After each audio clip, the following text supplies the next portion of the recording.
Ibu dan bayinya telah dikurung di ruangan ini selama bertahun-tahun. Sang ibu dikurung selama 7 tahun. Anaknya dikurung selama 5 tahun. Dari hari dia lahir sampai sekarang, sang anak tidak pernah meninggalkan tempat ini. Karena ada seorang pria mesum yang membawa mereka ke tempat ini. Bocah polos yang tampan ini. Dia tidak tahu bahwa dia lahir dari situasi yang sulit. 7 tahun yang lalu ibunya masih siswi berusia 17 tahun. Orang cabul itu menculik dan memenjarakannya, lalu melahirkannya. Rambut anak laki-laki ini sepanjang rambut anak perempuan. Karena tidak ada gunting di kamar ini, orang cabul itu takut ditipu oleh ibunya. Bertahun-tahun yang lalu ibunya menggunakan tutup toilet untuk memukulnya sekali. Tapi dia tidak bisa mengalahkannya dan dia juga terluka. Lalu orang cabul itu membuang tutupnya. Ia sering datang di malam hari, memberikan makanan dan barang kepada mereka, kemudian dia melakukan keinginannya pada ibunya. Dia membiarkan bocah itu bersembunyi di lemari. Jadi bocah itu tidak akan menyaksikan apa yang terjadi di luar. Setiap hari sang ibu berolahraga bersama putranya, mengajarinya membaca dan menulis. Tapi tidak mengatakan kebenarannya.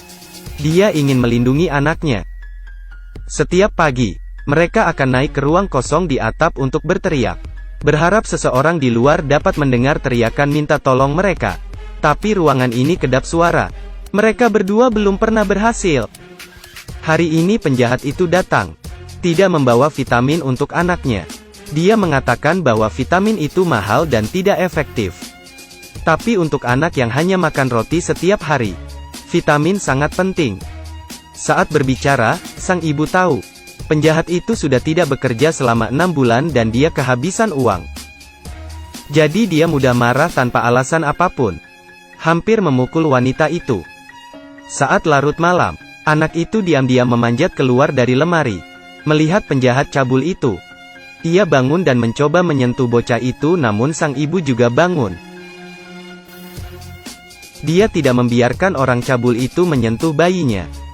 Orang cabul itu tiba-tiba meraih bantal, menekannya dengan kuat, sepertinya mencekiknya sampai mati. Setelah memegang bantal untuk waktu yang lama, dia melepaskannya, dan pergi dari sana. Keesokan harinya mereka mengetahui bahwa ruangan itu kehabisan daya.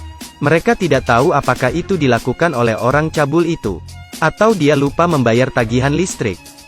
Tidak ada perapian sehingga ruangan itu sangat dingin. Wanita itu buru-buru pergi untuk membuka pintu besi tetapi tidak bisa membukanya. Kedua orang ini hanya bisa memakai begitu banyak lapisan pakaian. Pada hari ini, sang ibu menemukan cara untuk melarikan diri. Dia mulai memberitahu bocah itu tentang dunia luar. Sekitar tahun itu dia ditipu dan dikurung di sini. Dia tidak menyangka anak itu akan marah. Berdebat keras dengannya. Saya tidak percaya pada dunia buruk yang Anda katakan. Anak itu masih menangis. Ya, dunia yang masih diyakini bocah itu dihancurkan oleh orang yang paling dia percayai. Bagaimana bocah itu bisa bertingkah normal? Sang ibu hanya bisa berbicara tanpa daya. Dia dikurung di sini dengan putus asa. Tidak mengatakan sepatah kata pun, atau bahkan bergerak. Anak laki-laki itu hanya harus bermain sendiri. Saat bermain, dia mengambil cangkir. Melalui bagian bawah cangkir, dia melihat cahaya dan dia sepertinya mengerti. Di luar ruangan ini mungkin ada dunia lain. Jadi anak laki-laki itu mulai aktif bertanya kepada ibunya apa yang ada di luar sana. Ibunya sangat bersemangat. Dia perlahan memperkenalkan dan memberitahu anaknya itu tentang dunia luar. Untuk membuat bocah itu semakin penasaran, dia mendiskusikan rencana dengan bocah itu. Menyuruh anak itu berpura-pura sakit untuk mengelabui orang cabul. Membiarkan penjahat itu membawanya ke dokter. Dengan cara itu, anaknya bisa melihat dunia luar. Untuk membantu putranya berpura-pura sakit, ibu menutupi wajah anaknya dengan handuk panas. Membuat seluruh tubuhnya menjadi panas dan wajahnya merah. Lalu memasukkan tangannya ke mulutnya. Membuat dirinya muntah di tempat tidur. Lalu menaruh kertas sos di saku anak. Jadi ketika sang anak bertemu seseorang setelah keluar, dia akan memberikannya kepada mereka. Penjahat itu datang dengan cepat. Ibu memberitahunya bahwa anak laki-laki itu sakit. Ia membungkuk untuk menyentuh anak itu. Sangat panas. Dia mengatakan bahwa besok malam dia akan membawa obat penurun demam. Sang ibu berkata, tidak, kau harus membawanya ke rumah sakit. Tapi pria itu tidak setuju. Keduanya bertengkar dengan keras. Orang itu membalikkan punggungnya. Mereka tidak berharap dia begitu kejam. Rencana ini gagal. Ibunya menangis sepanjang malam. Tapi dia datang dengan rencana kedua, adalah membiarkan anak itu berpura-pura mati. Orang cabul akan membawanya untuk dikubur. Di jalan, anak itu akan menemukan peluang untuk melarikan diri. Meskipun anak itu terus-menerus berdebat dengan ibunya, tapi ia sangat sabar, mengajari anaknya cara bersembunyi di permadani berulang kali, cara keluar dari karpet untuk melarikan diri dari mobil. Anak ini akhirnya paham. Pada akhirnya, dia setuju untuk berkoordinasi dengan ibunya. Keduanya saling berpelukan untuk terakhir kalinya. Lalu terdengar suara pintu terbuka. Sang ibu dengan cepat menggulingkan putranya ke permadani. Dia langsung menangis sedih ketika penjahat memasuki kamarnya. Dia bilang anaknya tewas. Orang itu sepertinya sedikit terkejut. Tapi dia percaya semua itu. Dia ingin melihat anak itu sekali. Tetapi wanita itu memukulnya, sehingga dia hanya bisa mengambil kembali tangannya. Orang cabul itu memutuskan untuk membawa bocah itu keluar untuk dikubur. Wanita itu berkata dia tidak bisa mengubur bayi di taman ini, dia akan sangat merindukannya. Penjahat itu setuju. Pada saat itu dia sangat bingung. Hanya bisa menyetujui semua permintaannya. Akhirnya orang cabul itu membawa pergi anak itu. Ibu dan anak laki-laki itu saling memandang sebelum mereka pergi. Itu semua tergantung pada anak itu. Ini adalah pertama kalinya anak itu keluar, dia sangat gugup. Dia terengah-engah selama beberapa jam, hampir terdengar.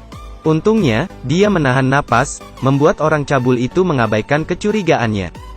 Seperti yang diharapkan, orang cabul itu membiarkannya masuk ke truk pickup dan berangkat. Anak laki-laki berbaring di mobil yang bergerak dan dia sangat ketakutan. Tapi dia ingat apa yang dikatakan ibunya. Dia tahu waktunya telah tiba. Dia mulai bergerak. Mobil berhenti 2 kali, bocah itu akhirnya keluar dari karpet. Lalu dia tercengang. Langit luas dan dunia yang besar. Benar kata ibunya. Dia berdiri dan menempel di sisi mobil dan melihat semuanya. Hal-hal baru yang tak terhitung jumlahnya membuatnya melupakan situasinya. Ternyata manusia punya banyak kemungkinan. Dan juga kebebasan. Dia tidak berani melompat keluar dari mobil karena ibu menyuruhnya menunggu mobil berhenti sebelum melompat. Akhirnya mobil berhenti. Ketika dia hampir melompat, orang cabul itu berbelok ke kanan. Dia mengetahui tentang bocah itu. Dia dengan cepat menghentikan mobilnya. Bocah laki-laki itu segera melompat keluar dari mobil. Dia berlari dan jatuh. Sepertinya dia akan ditangkap lagi. Saat itu, anak laki-laki itu menabrak pejalan kaki yang sedang berjalan dengan anjingnya. Orang cabul itu menangkap bocah itu. Pejalan kaki itu ingin meminta maaf. Tapi dia menemukan pria ini sangat aneh. Selalu menggunakan kekerasan untuk menangkap anak itu. Anak ini kemudian menjerit, "Selamatkan aku, selamatkan aku, selamatkan aku." Lalu dia mengeluarkan kertas itu. Tapi diambil oleh penjahat itu. Dia memeluk anak itu. Kemudian pejalan kaki itu berteriak bahwa dia sudah memanggil polisi. Orang cabul itu ketakutan dan melemparkan bocah itu ke samping.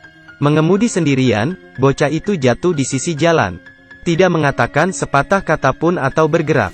Saat turun hujan, pejalan kaki masih bersama bocah itu. Juga ambil karpet untuk menutupinya.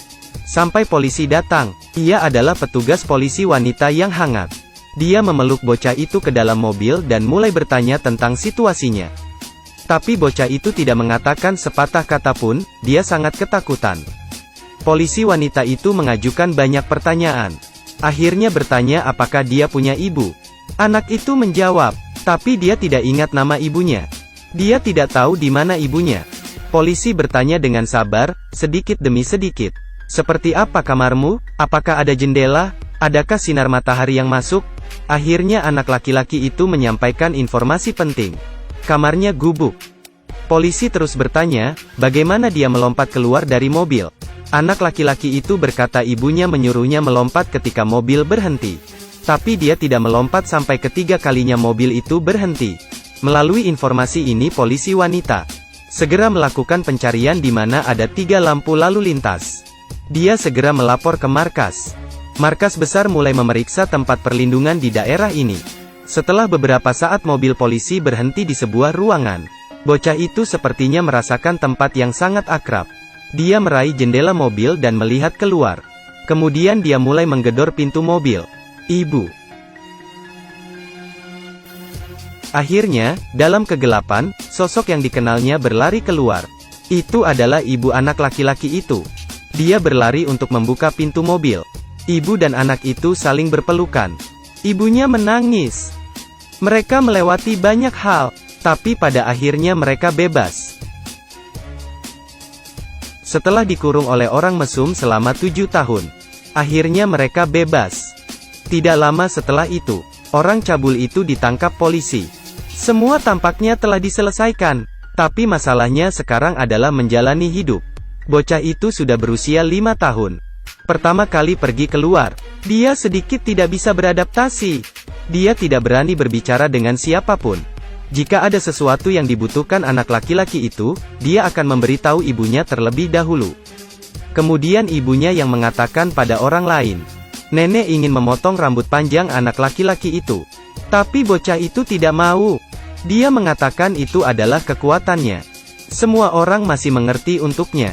Selalu memperlakukannya dengan sangat lembut. Perlahan membuat dia melepaskan kewaspadaannya. Sampai suatu hari, kakek bocah itu menemukan bahwa ia sangat tenang.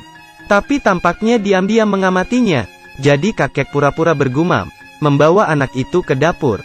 Membuatkan bocah itu semangkuk sereal yang lezat. Akhirnya dia mengucapkan kalimat pertama padanya.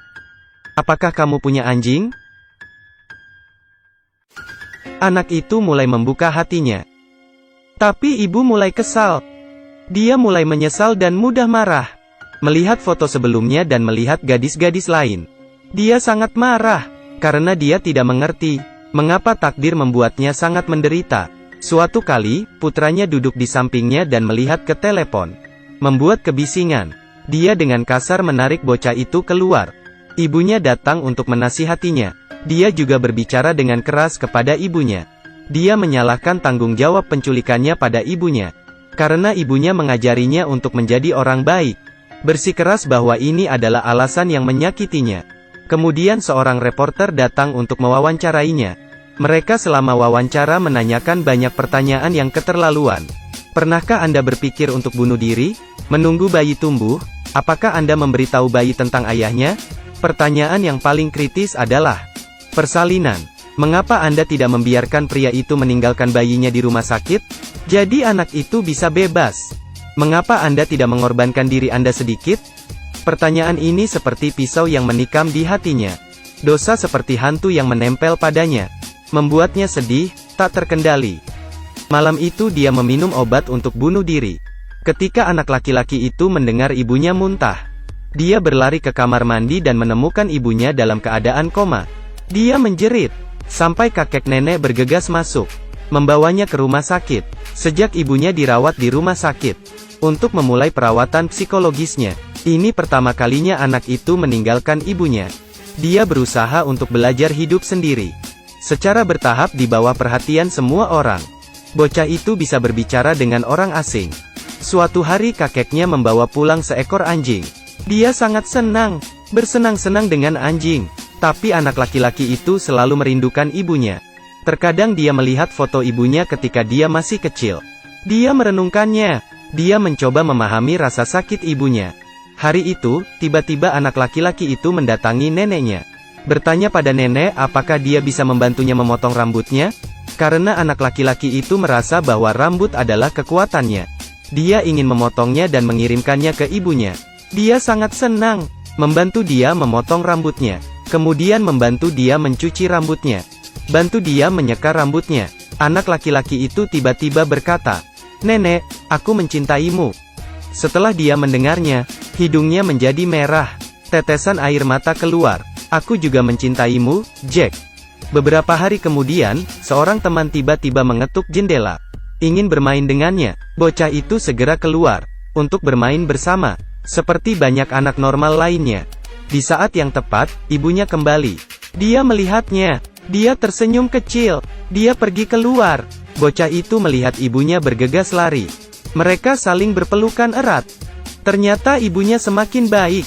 Sang ibu memberitahu anak laki-laki itu bahwa ketika dia melihat rambut yang dikirimnya, sang ibu segera tahu bahwa dia bisa pulih kembali.